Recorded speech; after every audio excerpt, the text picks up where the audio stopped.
I wonder at what point my silence felt complicit. When did my silence feel like consent? Consent for letting tragedies happen time and time again. I was taught to always do the right thing, but there are two very different things that I could be doing right now, and both of them could be right.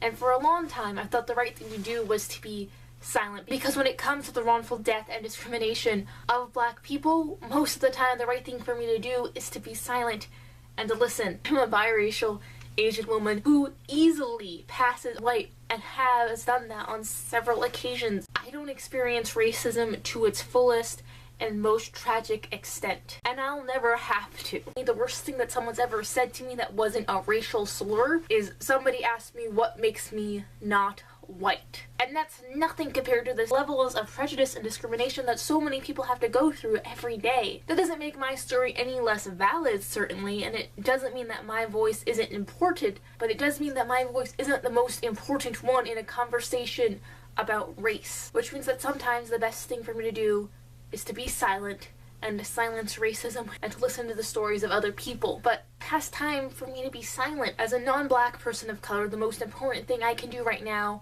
is to let Black voices be heard. And there's a great video from Lex Can Roar. I'm gonna link it in the description. She lets smaller YouTubers and people of color take over her channel for a video and explain how they feel. But at the same time, the other right thing for me to do is to talk about the injustices which are taking place within our society now. It's my responsibility as a human being to talk about racism, about economic inequality, about police brutality and militarization, about the media portrayal of minorities. It's my responsibility to talk about the injustices of the world, because they are not going to go away by not acknowledging them. That's called object permanence. Things don't go away when you don't acknowledge them. Most people learn that when they're about 5 months old, but if you need some help with it, just have someone play peekaboo with you, and once you realize they're still there when you're not looking at them, then you're ready to tackle other concepts too. I believe it's our responsibility to build a better world. It's our responsibility as human beings to leave the world better than how we found it. We can't wait for the world to be kind and just. We have to make a kind and just world for the generations that are going to follow. If we ever want to see any kind of result,